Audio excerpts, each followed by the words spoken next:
हमारे बहुत सारे व्यूअर्स ने हमसे एक खास और बहुत ही सीरियस क्वेश्चन पूछा कि अगर हम इस दुनिया के सभी न्यूक्लियर बॉम्ब्स को एक साथ फोड़ दें तो क्या होगा।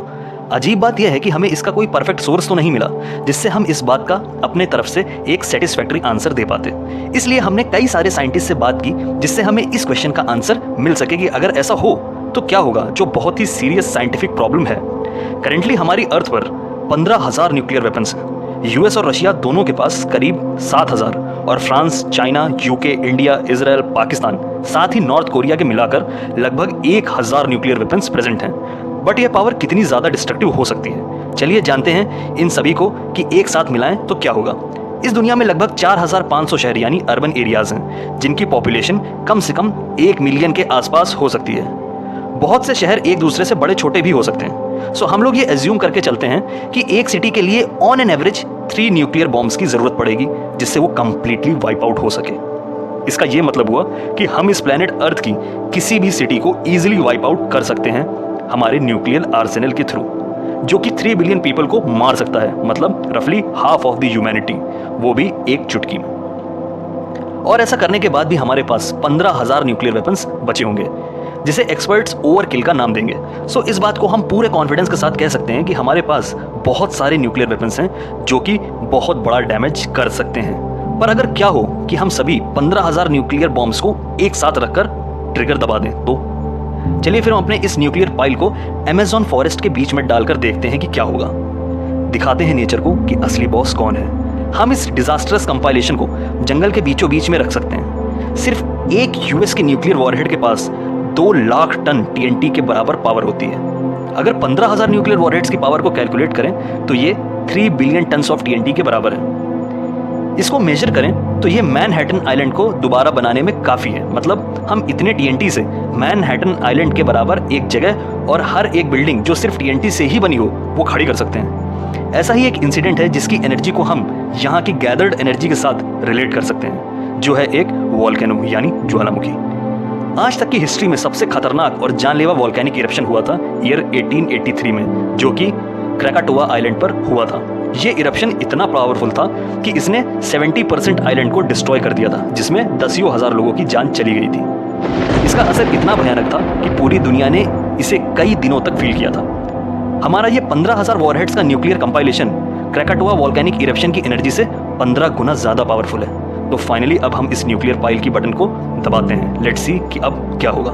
3, 2, 1। एक सेकंड में ही एक 50 किलोमीटर तक बड़ा फायरबॉल क्रिएट होता है जो रास्ते में आने वाली हर चीज को भाप बना के उड़ाना शुरू कर देता है, जिससे एक ब्लास्ट की वेव बनती है जो पूरे जंगल को 3,000 स्क्वायर किलोमीटर तक जलाकर राख कर देती है।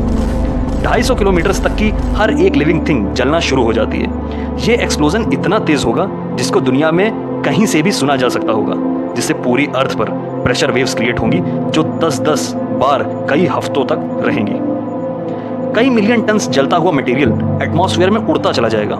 एक्सप्लोजन से बना मशरूम क्लाउड अर्थ के स्ट्रेटोस्फेयर तक पहुंच जाएगा, जिसके चांसेस स्पेस तक जाने के होंगे। जब सब शांत होगा तब हमें धमाके की जगह पर एक छोटा गड्ढा देखने को मिलेगा जिसे हम क्रैटर बोल सकते हैं, जिसकी लेंथ अप्रॉक्स 10 किलोमीटर तक होगी, जो पूरे साउथ अमेरिका को राख में बदल देगा।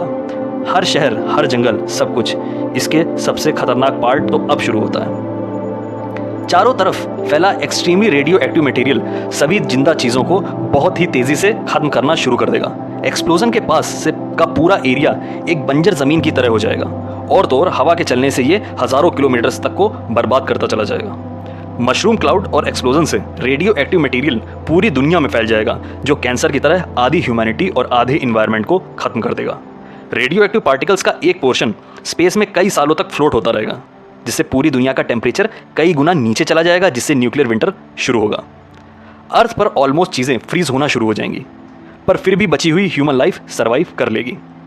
ओके, तो अब क्या होगा जब हम इससे भी ज़्यादा न्यूक्लियर वेपन्स को एक साथ एक्सप्लोड कर दें। चलिए मान लेते हैं कि ह्यूमंस ने इस दुनिया के पूरे यूरेनियम एलिमेंट की माइनिंग को शुरू कर दिया और सारा का सारा अर्थ पे प्रेजेंट यूरेनियम को निकाल लिया और उससे बहुत सारे न्यूक्लियर बॉम्ब्स को बना लिया।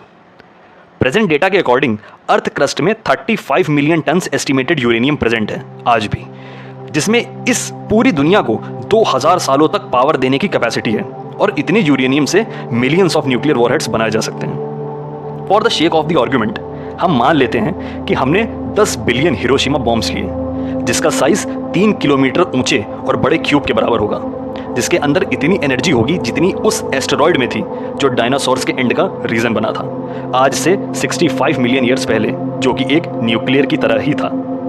3, 2, 1। हमारा ये पाइल एक्सप्लोड होते ही फायरबॉल बन जाएगा। देखने में ऐसा लगेगा जैसे उसने पूरे स्काई को कवर कर लिया हो, जो कि अर्थ के बाहर से देखने पर आधे साउथ अमेरिका के बराबर दिखेगा, जिसमें इतनी पावर होगी कि वो ग्राउंड को पानी की तरह हवा में उछाल फेंकेगा। जिस जगह एक्सप्लोजन होगा वहाँ 100 किलोमीटर्स बड़ा क्रेटर बन जाएगा।